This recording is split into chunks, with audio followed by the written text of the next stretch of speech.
Hi, everyone, and welcome back to LTC Heroes Live by Experience Care. Today, I am joined by Jackie Woolard, the Regional Operations Manager at SanStone Health and Rehabilitation. Welcome, Jackie. It's so nice to have you on the show. Thank you, Victoria. It's really nice to be here. It's a pleasure. I was actually looking back at our chat a couple months ago, and I'm really excited. We're going to talk about some really important topics today. So I'm really, really excited to get started. So let's start with your LTC initiation story. So how did you start working in long-term care? And also, how has the industry shaped you in the professional and personal that you are today?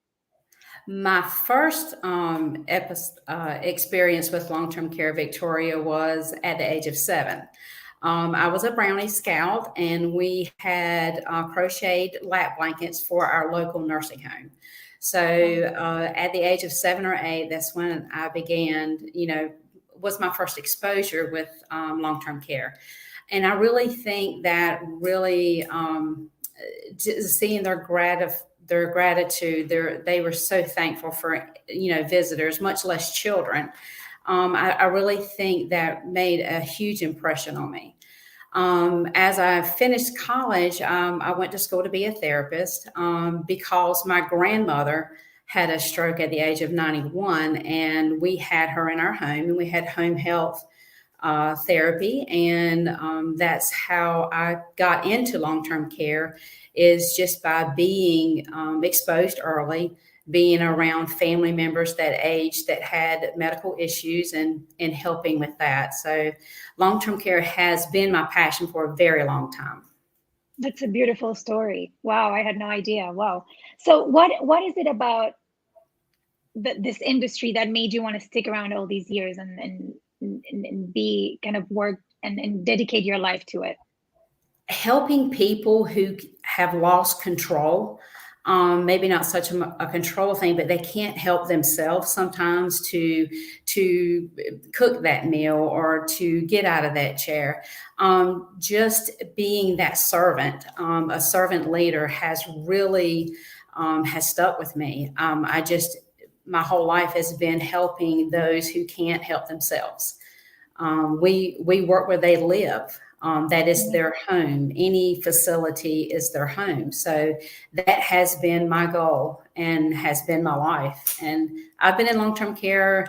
This will be my 31st year. So I have done it for quite a while. Well, it's very inspiring for people like me who are outside of this industry. I always like to highlight people like you because I think it's really amazing and inspiring what you guys are doing. So, and now you are the Regional Operation Manager at SanStone Health and Rehabilitation. So tell us a little bit about SanStone. What is it special and unique about your organization? Oh, SanStone has been, as I've worked in the industry, I've worked for a couple of larger companies, but they have been I think where I will settle for the rest of my career. They have a fresh approach to attracting staff. They have a new fresh approach to their facilities, the administrators, the way they are run. We are support staff. We support the staff. The facilities have the autonomy. So our role becomes more of not telling administrators what to do or directors of nursing. It is to teach, to mentor, to grow them, because that, in essence, will be the success of our industry, is to mentor, grow, and teach. So SanStone allows me to step back from the it's still very regulatory as far as our mentoring and teaching, but it is drawing the younger population in. It's letting them have their say. And many times I find at my age, they have their own way of doing things, and it might work just as well as mine, if not better. So they definitely, SanStone does allow the facilities to have that autonomy. And we are charged as regionals to grow them, to mentor them, and teach them leadership skills that they can then pass to their staff. That's beautiful. Yeah, and I remember when we first talked, you told me that you were very motivated by having like staff that grows and Mm-hmm. that always like keeps training and growing and have all these career paths opportunities. So going into my next question, what are the specific things that you do at SanStone that allows them to have that career path and opportunities? Attracting the younger people in the workforce will be our success. And the way we attract, motivate, educate is, SanStone does a lot of internships, volunteers. We have the community come in. We have each facility has a couple of community involvement events that they stay in touch with. For our staff, we very much love to promote within and educate. So the certified nursing assistant that has been with us for 5 or 10 years, that is one of our stable rocks in our facility, we may encourage them, have them go through a medication aid program. So it's a step up that little ladder for them. We have many CNAs that SanStone has a very generous education monies set aside to have our CNAs go through an LPN program, or our LPNs go through an RN program. Many of our top leadership in the facilities, whether it's the administrator, the director of nursing, or the unit manager, have been with SanStone in another position and have grown with SanStone. So it's very motivational to see that CNA that you knew 5 years ago, and now she's a nurse passing medications as a licensed practical nurse, and she may be even in RN school. So SanStone really does. They have taken the monies. We're kind of in a pandemic, so with the reimbursement funds and everything we've gotten, we choose to use that money to motivate our own staff, to show our own staff appreciation. For sure. That's awesome. And in your opinion, why is it important to educate and train these younger people about long-term care and this industry? Right.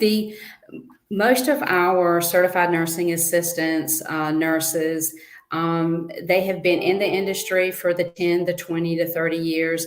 They are going to be transitioning out. So as the older population transitions out of our facilities, we definitely have to have someone there for our residents to take their place. So in training the CNA and the nurses for the quality of care, we are giving them the importance of their position. We are letting them grow within our company, our facilities, and that's just the quality of care for our residents is our number one. But the importance of training is how we get that. There is no quality or continuity of care if our staff are constantly changing over, if we use agency staff, which SanStone does not use agency staff. But that's how we get our training accomplished and our facilities with the best quality of care. For sure. Yeah, it makes total sense.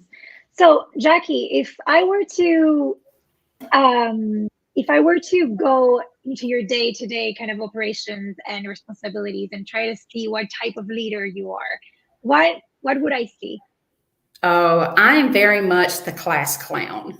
I love to have fun at what I do, but every facility that I am able and privileged to support knows that. So when there's a situation that there's that training or that educational opportunity, that mentoring opportunity, I may not be the clown, but we circle back to it. So I'm very much out on the floor with our administrators and staff. I love to meet the families and sit down, even though I'm not in a facility as an administrator day by day. The stories our population have are just amazing.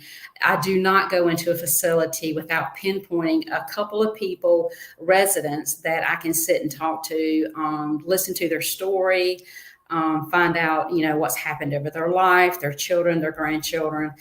So it's very much a walkabout. I love walking in the facilities. I'm not very good at sitting for long periods of time in a conference room. So I think that helps me in the facilities be that support person. But I'm very personable.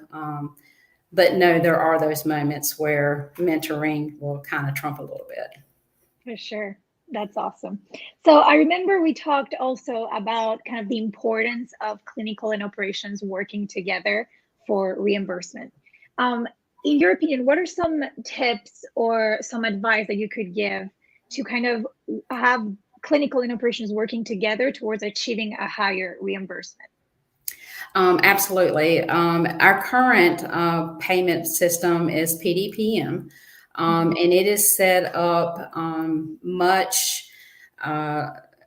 Well, it's really different than the old RUG system. The RUG system focused on therapy and how many minutes and the progression with therapy. In a skilled nursing facility, most of the care is given by the nurses. So having a PDPM system now that is set up to capture all of the nursing things that are done for our residents has really, really helped us, especially through the pandemic. Where, with residents with COVID, they have the respiratory issues. That's a nursing thing. They have, other issues that our nursing staff are trained and able to take care of. Now, having the clinical work with operations and how that helps with reimbursement is, our MDS assessments, unless it's captured, documented, and done, the reimbursement is that is the key to our reimbursement. So educating our nurses on, one, the care, two, the documentation of, and then having the clinical work with operational side in the reimbursement, having everything coded and captured on our MDS assessments is directly impacts our reimbursement. And educating them on what specifically needs to be documented and done will directly impact our reimbursement. That makes total sense. So to kind of wrap up this episode today, Jackie, I want to quickly ask you if you could go back in time and meet younger Jackie before she started working in long-term care, what advice would you give to her? Oh, I like the path Jackie took. I don't think I can, my husband and I joke, he knows a lot about tractors, and I've always, 30 years in long-term care, that's pretty much all I've done. So if you want to know about tractors, you call my husband. If you want to know anything about long-term care, I'll try to help you out. So the younger Jackie, very much to stay that course, maybe to be more involved community, with our community seniors and letting them know the services of our rehab centers. They're not all nursing homes. We do a lot of discharges home. We do a lot of rehab, whether it be cardiac, whether it be orthopedic. So to stay the course, but maybe some more community involvement and continue it with that. That's beautiful. I love that answer. It's the first time I get an answer like that. I really like it. So thank you so much, Jackie, for joining us today. Thank you again for all the hard work that you do and in this industry. It's really inspirational, and we admire it a lot here in LTC Heroes. Thank you so much, Victoria. I really cannot imagine myself doing anything different. That's beautiful. Well, thank you so much. And for everyone else, keep staying tuned for the next episode next week on LTC Heroes. Thank you so much. Thank you.